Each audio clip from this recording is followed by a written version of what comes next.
Evidence suggests that there are more genius-level men than women in some of the most notable areas of human endeavor. Do we have to pretend not to know this? And might our society's pretense about female intellectual equality hold a clue to feminist rage? That's my subject on today's Fiamengo File.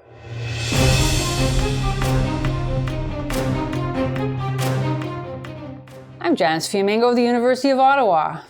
Recently, I was re-watching a video conversation on TV Ontario's program, The Agenda. It featured University of Toronto psychologist Jordan Peterson, now well known to many of us, and a University of Tel Aviv feminist neuroscientist named Daphne Joel, who claims her research shows that male and female brains are indistinguishable. The feminist professor made two notable claims during the program that represent the standard feminist position on sex differences. The first is that scientific research into innate male-female differences should be seen as, quote, politically illegitimate, in her words. And the second is that even if we had proof of innate cognitive and behavioral sex differences, that wouldn't make any helpful difference to social policy. Her example for this position was that proof of a greater male tendency to aggression shouldn't make any difference to how we raise young men, our practice of teaching young men not to be aggressive. Now, her assumption here is that if we believe that something is biologically determined, then we will see it as unalterable and, in fact, good. But really, we've believed for centuries that men are, in general, more aggressive than women, and we have not only taught cultural values such as self-control and indeed chivalry to men, but have also sought to harness male aggression in socially productive ways. So knowledge and wisdom don't always go together, of course, but there is certainly no evidence that suppression of knowledge leads to wisdom. And it is deplorable to see a scientist declaring certain research out of bounds altogether. But this is now the standard SJW position, that we must suppress the search for knowledge in the name of equality. According to Professor Daphne Joel, research into biological sex differences will always be used for political ends to justify misogyny and discrimination against women and special privileges for men. Like so many feminist assertions that have been generally accepted, this claim's unfalsifiability has not so far weakened its persuasiveness. In other words, it is neither provable nor disprovable, but it feels right, even though it requires us to assume what is patently unlikely, that the majority of non-feminist researchers, both male and female, have some kind of vested interest in justifying inequality. And even though the claim skirts the obvious fact that feminist research will definitely be used for political ends, since that is its declared purpose, to promote feminist conceptions of what society owes women and to make those the foundation of often costly and far-reaching social policies. So why should we be more inclined to trust a feminist researcher with a declared ideological bias than to trust a non-feminist researcher with no declared bias and a dedication to following evidence wherever it leads? Daphne Joel's research has in fact been widely, and as far as I could discover, mostly uncritically reported in major magazines and newspapers across the Western world. Using MRI brain images, she and her team at Tel Aviv University have, it is claimed, found no significant differences between male and female brains. According to a late 2015 report in the magazine Science, the majority of male and female brains studied by Joel's researchers were a mosaic of male and female structures. Here's the key quotation from the report. Quote, depending on whether the researchers looked at gray matter, white matter, or the diffusion tensor imaging data, between 23% and 53% of brains contained a mix of regions that fell on the male end and female end of the spectrum. Very few of the brains, between 0% and 8%, contained all male or all female structures. End quote. I make no claim to being capable of evaluating this finding, but I can say that the manner in which the information is presented seems to me at best unhelpful and at worst deliberately misleading. For one, it is not at all clear whether brain structure is the sole or primary determinant of male-female cognitive difference. For another, the percentages cited in the report do not clearly make the case we're told they make.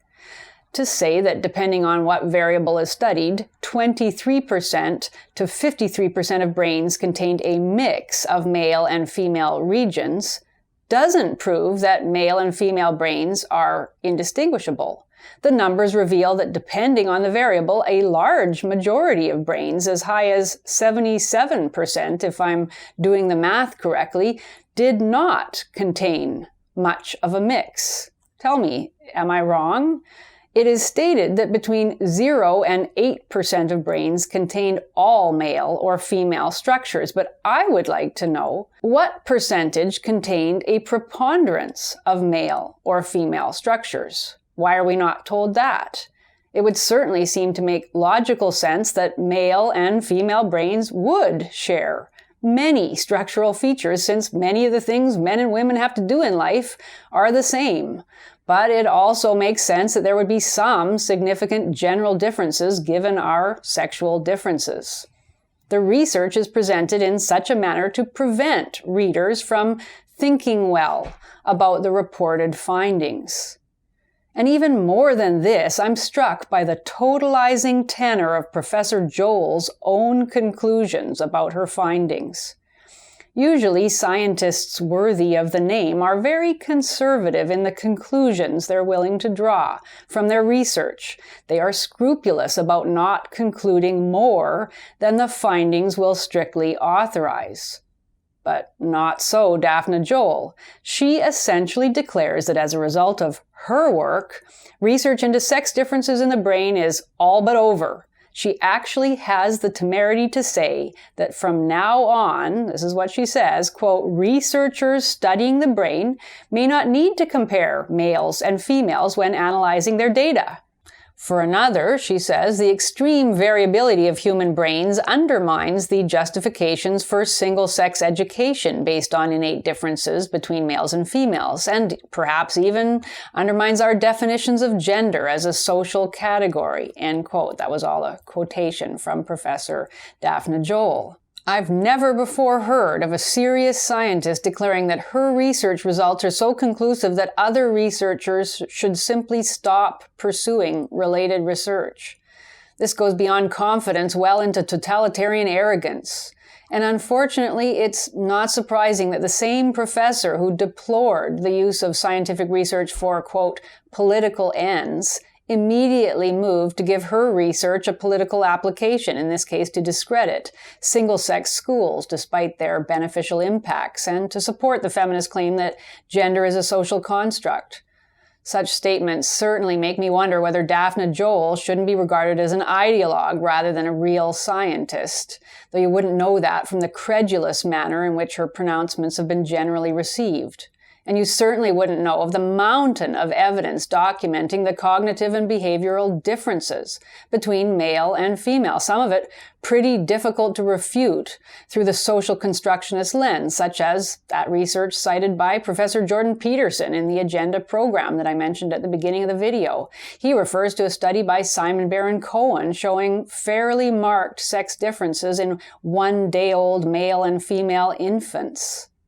The fact that Joel never acknowledges this work seems a remarkably unscientific position.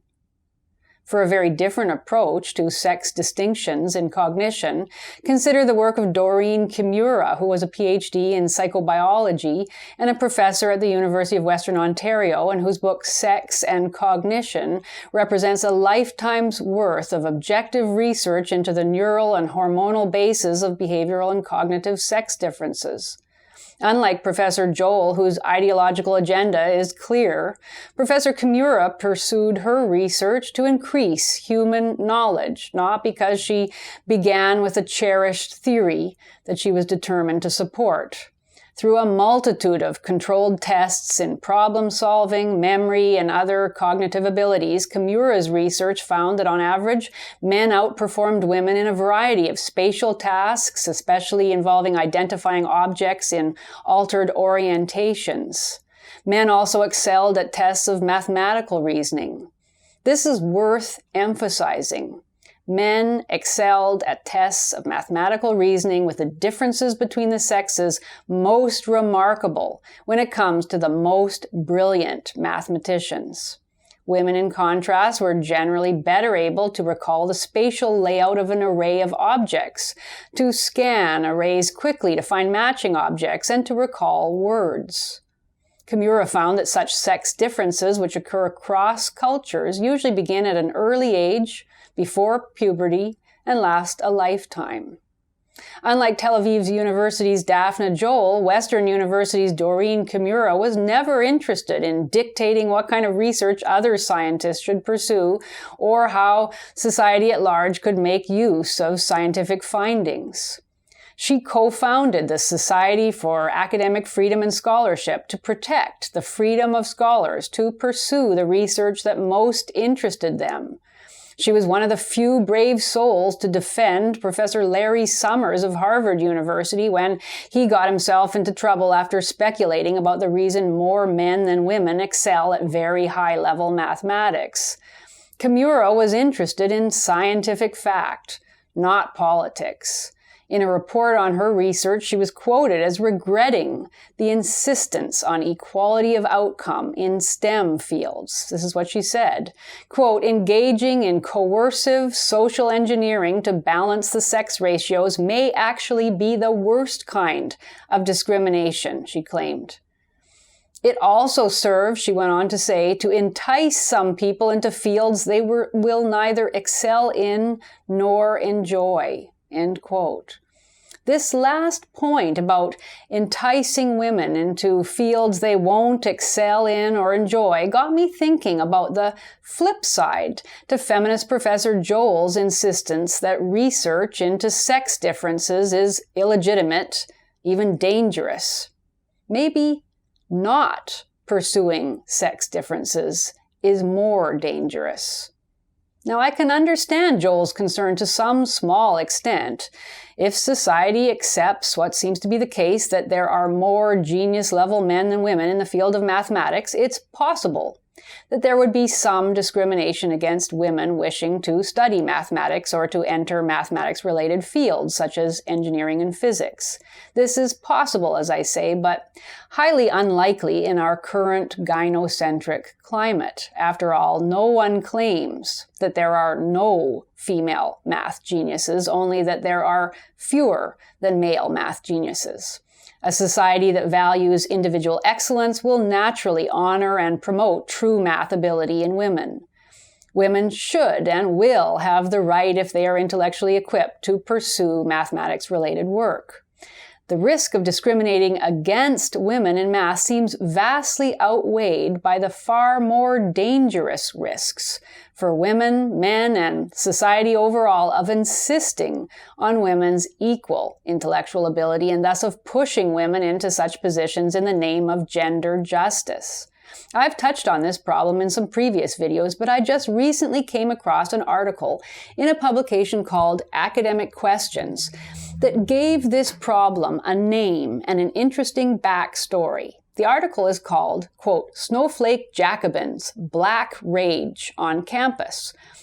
In it, the author, Russell Nieli, provided an explanation for the outburst of angry accusations and radical demands by Black students on American college campuses over the past couple of years. Nieli refers to, quote, a phenomenon long known to historians and social scientists that might be termed the Tocqueville effect, after its first extensive description by Alexis de Tocqueville in his book, The Old Regime and the French Revolution. De Tocqueville was an aristocratic French intellectual born in 1805, fascinated by democratic government, and best known for his book, Democracy in America. In the later work cited by Nieli, which was published in 1856, Tocqueville explained the conditions that cause people to engage in violent revolution, conditions which are not always linked to objectively real oppression. Instead, he found, quote, extreme anger and hostility are often the result of a, quote, revolution of rising expectations in which certain groups come to entertain exaggerated hopes of a better future, hopes that the actual conditions of life inevitably disappoint, end quote. So such unfulfilled expectations lead to frustration, bitterness, and outrage, which in turn lead to protests, demands for change, and even, as in some cases, riots and violence. Leaving aside the question of whether the theory does indeed apply to Black students on campus, we can see that feminists, too, have been shaped by a, quote, revolution of rising expectations, end quote. The fact is that the position of women in Western societies is very good by nearly any measure except the feminist measure. The feminist dream and confident prediction was that once barriers to women's participation were removed, women would flourish in intellectually demanding fields such as high-level maths. But women haven't flourished, at least not in the numbers feminists confidently expected. If we look at Nobel Prizes awarded since 1986, the year affirmative action hiring became federal law in Canada. That's why I chose it, though of course it doesn't apply to women in other countries. If we look at Nobel Prizes, we find that in the science categories, physics, chemistry, and physiology or medicine, women have won only 10 out of the 220 Nobel Prizes. That's about 4.5% of the total number of awards. To say that this is a disappointing outcome would be an understatement. It's not much different from women's performance in the bad old days of so-called patriarchal discrimination. In fact, in the years 1900 to 1920, women achieved 2 out of the 60 prizes in the same categories, about 3.3% of the prizes. So rising expectations among feminists have met the stubborn reality of female underperformance. If you're a feminist and you've accepted feminist claims that all of gender is a social construct and that assertions about cognitive difference are male supremacist fantasies only, then of course you're going to cry foul. You're going to believe that something's holding women back even though nothing is. Thus, feminists are forced to look for ever more subtle but supposedly powerful and omnipresent reasons why women are not performing equally to men.